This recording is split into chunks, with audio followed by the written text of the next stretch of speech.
यावान अर्थो उदपाने सर्वतः संप्लुतोदके तावान सर्वेषु वेदेषु ब्राह्मणस्य विजानतः। अर्थात सब ओर से जल से भरे हुए विशाल जलाशय के प्राप्त हो जाने पर एक छोटे से कुएं में मनुष्य का जितना प्रयोजन यानी अर्थ रह जाता है, आत्म तत्व को जानने वाले ज्ञानी ब्राह्मण का समस्त वेदों में उतना ही प्रयोजन रह जाता है। ये श्लोक वेदों के उद्देश्य और एक आत्मज्ञानी व्यक्ति की स्थिति को एक शानदार उदाहरण से स्पष्ट करता है। एक उदाहरण, कुआं और जलाशय। छोटा कुआं यानी उदपान ये वेदों के कर्मकांड भाग का प्रतीक है। ये छोटे छोटे सीमित उद्देश्यों को पूरा करता है, जैसे धन, स्वर्ग।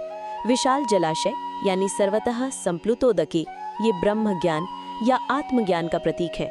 ये परम और असीमित आनंद का स्रोत है। 2. तर्क कृष्ण कहते हैं कि जिस व्यक्ति को एक विशाल बाढ़ग्रस्त जलाशय मिल जाए जहां हर तरफ पानी ही पानी हो, उसे फिर एक छोटे से कुएं से क्या काम। वो कुआं उस जलाशय में ही समाहित है। 3.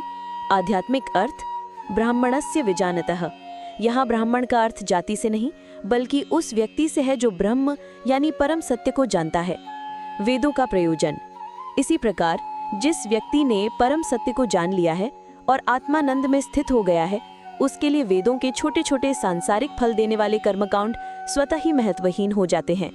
वेदों का जो भी उद्देश्य है, इंद्रिय संयम, मन की शुद्धि, पुण्य कर्म, वो सब आत्मज्ञान में स्वतः ही प्राप्त हो जाता है। कृष्ण वेदों का अनादर नहीं कर रहे हैं। वे कह रहे हैं कि वेद उस परम लक्ष्य तक पहुंचने की सीढ़ियां हैं, लेकिन जो व्यक्ति मंजिल पर पहुंच गया है उसे फिर सीढ़ियों की क्या आवश्यकता।